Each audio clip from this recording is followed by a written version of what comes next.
Bapak, Ibu, saudara-saudari, adik-adik, sahabat kenalan yang saya kasihi, mari kita renungkan bacaan Injil pada hari ini, Jumat 18 Maret 2022.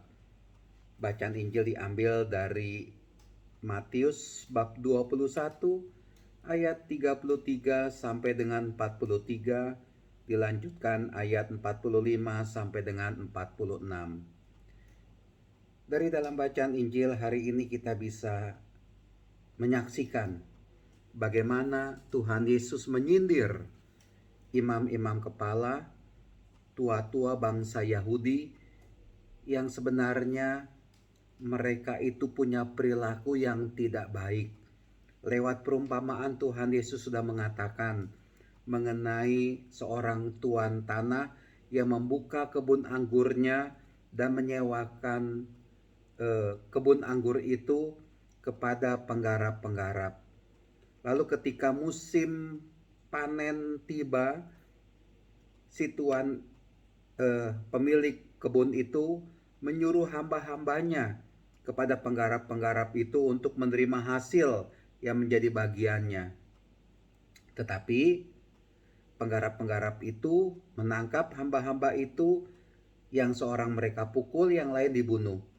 Lalu Tuhan itu menyuruh lagi hamba-hamba lain yang lebih banyak jumlahnya. Tapi hamba-hamba itu mendapat perlakuan yang kejam, yang keji.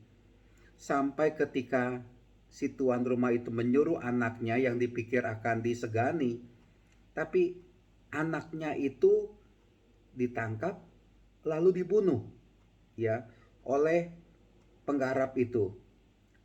Dikatakan maka mereka menangkap dia dan melemparkannya keluar kebun anggur dan membunuhnya. Dan kemudian imam-imam kepala dan tua-tua bangsa Yahudi sadar akhirnya bahwa merekalah yang dimaksud itu, yang suka memukul, yang suka membunuh, yang ditegur oleh Tuhan Yesus, yang disindir oleh Tuhan Yesus, bahwa merekalah yang dimaksud sebagai orang-orang yang berperilaku jelek, berperilaku jahat kepada orang lain. Ya, tetapi ketika mereka ditegur, disindir oleh Tuhan Yesus, mestinya ya sindiran itu membuat mereka sadar. Teguran itu membuat mereka sadar. Tetapi bukannya mereka sadar, bertobat, berbalik. Tapi mereka ketika mendengar perumpamaan itu, imam-imam kepala dan orang-orang Farisi mengerti bahwa merekalah yang dimaksud oleh Yesus, maka mereka berusaha menangkap Yesus. Ya, berusaha menangkap Yesus, dan tentu saja mereka tidak suka dengan Tuhan Yesus.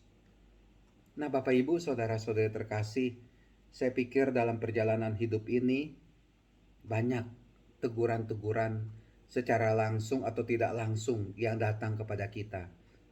Jangan membuat kita menolak teguran itu. Tapi mari berefleksi lebih dalam lagi. Apakah yang saya lakukan sudah benar, sudah baik? Kalau tidak baik, tidak benar, mari kita perbaiki. Bukalah hati kita akan teguran entah dari seseorang, entah dari Tuhan, entah bagaimana. Terimalah teguran itu dan jangan membuat kita membangun benteng-benteng yang menutupi ya kelemahan kita. Bersyukurlah masih ada orang yang mau menegur kita supaya kita bisa ke arah lebih baik lagi. Lihatlah teguran dari orang lain itu merupakan sapaan, teguran juga dari Tuhan.